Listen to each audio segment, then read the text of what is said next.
Hey, I'm back to tell you a little bit about this book, Bob Marshall, Defender of the Wilderness by Linda Elovitz Marshall. I illustrated the book last year, and it's out for pre-order September 5th from South Dakota Historical Society Press. This is another interior spread of the book that I illustrated using Adobe Fresco. What you're watching now is actually a redo of this page. I started this page over several times because I just couldn't get it right. On the screen, you'll see a test image I painted at an earlier date that I'm trying to use as a reference for some of the character studies. I was struggling to figure out how the lighting should go. Lighting is probably my favorite part of the painting process. I say that a lot, actually. There's a lot of things that are my favorite part. It's a really fun puzzle for me to figure out what will be cast into shadow, but sometimes when painting faces, it can be kind of a real bugger because you want the face to be appealing, and cast shadows can sometimes ruin the effect. It also, in picture books I've noticed, it seems to work best if the figures are a little simplified, and I was just struggling to find that balance. I'm still looking for a way to illustrate people that is satisfying to me. This is also because illustrating this book, it's a different style than what I'm used to working in. Since my last book with this publisher, I was asked to try something different. And I've been looking at a lot of Gary Kelly's work, and I think that sort of snuck into what I was trying to do. It doesn't look anything like his work, but I definitely remember being influenced by him. And please look up Gary Kelly when you have a second. His work is amazing. So style's a strange thing. It's something you can ape, but something about what you naturally do always creeps back in. I'm excited for the day when things finally click for me, but for now, it's wonderful that I just get to work with a publisher that asked me to experiment and play around. So let's talk some more about Bob Marshall. The designer James Victori has a saying that what makes you weird as a kid makes you great as an adult. So what was Bob like as a child? According to his biographies, and I'm mainly quoting James Glover's book, A Wilderness Original, The Life of Bob Marshall, for this video, Bob was actually extremely shy as a youth, and it kind of stands in stark contrast to the fun-loving, charismatic man he grew into. He was described to be quietly friendly, but Bob was an observer and he would surprise people with a sudden wit and cleverness. When he suspected his teachers weren't properly grading their students' work, for instance, he experimented with submitting an essay with incomplete sentences. Later on, he was known for logging how many times people said certain curse words or how many times they would scratch their nose or yawn. He liked harmless little pranks and jokes like this. Bob and his younger brother George, who you can see in this picture, were very much into sports. Bob played basketball, ran in track, and cross country. He climbed, played tennis, rowed boats, and explored and explored and explored. He would compose humorous poems to recite to his father and read as much as he could about explorers and the wilderness.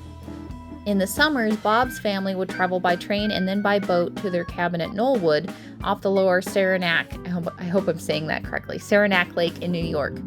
Here, Bob displayed bravery. His older brother James recounted that young Bob was actually afraid of the dark, but Bob, who wanted so badly to explore, pushed himself to go on walks after dark without a light.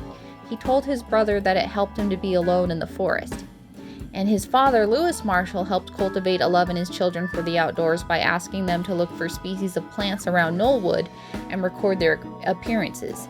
This is something that Bob seemed to love to do. His entire life, he kept careful logs about all kinds of statistics and information that was interesting to him. When Bob was 15, his mother, Florence Marshall, passed away from cancer. This was understandably very hard on Bob and his siblings. His older sister Ruth, who was 18, stepped into the role of surrogate mother. Bob mentioned that his mother's reserved Victorian nature was the thing that had made him shy as a child. After she passed, and Ruth, who he described as being of the same class of human beings rather than in the parent class, began to help him get over his abnormal fear of girls, as well as to encourage his wild wanderings. Bob started to blossom into the charismatic individual he was later known to be. Herb Clark, the Knollwood camp guide, also was a very direct influence on Bob.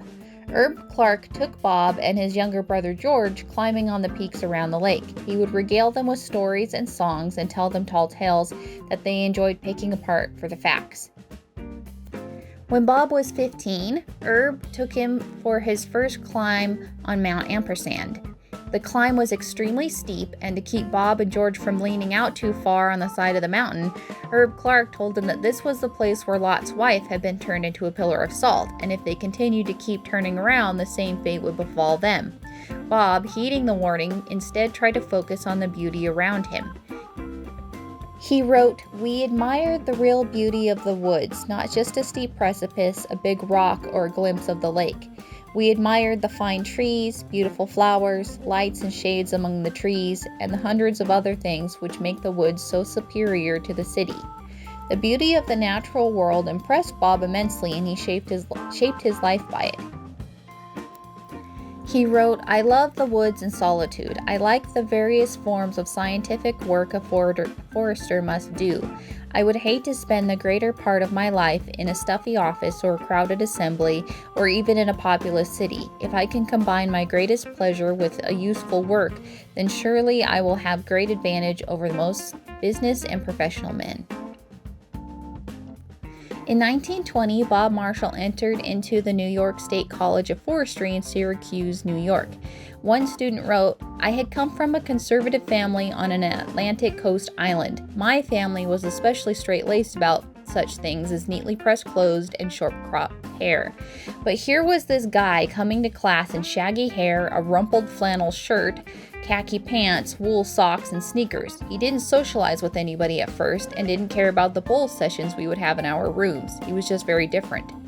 The students also noticed that Bob was also rating things: the Adirondack peaks, his best days with George, rankings of Civil War generals, and the time it would take his professors to finish their lectures.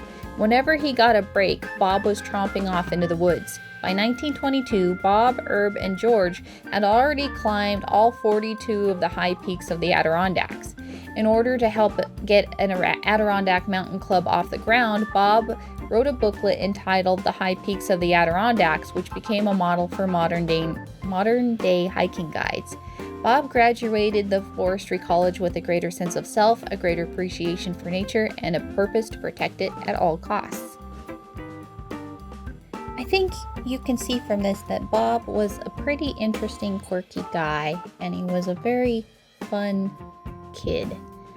And I hope that this video and the previous video, and hopefully the videos that come after this, whenever I get to them, convince you to pick up the book. Once again, you can get it on pre-order. Comes out September 5th. It is published by South Dakota Historical Society Press, and it was written by Linda Elevitz Marshall. I'll put all the links for everything down in the description, and I want to thank you for watching this video. Please leave me a comment if there's anything you would like to know more about. I'd love to start a conversation about this or any of the other videos on this channel, and I hope you have an awesome day.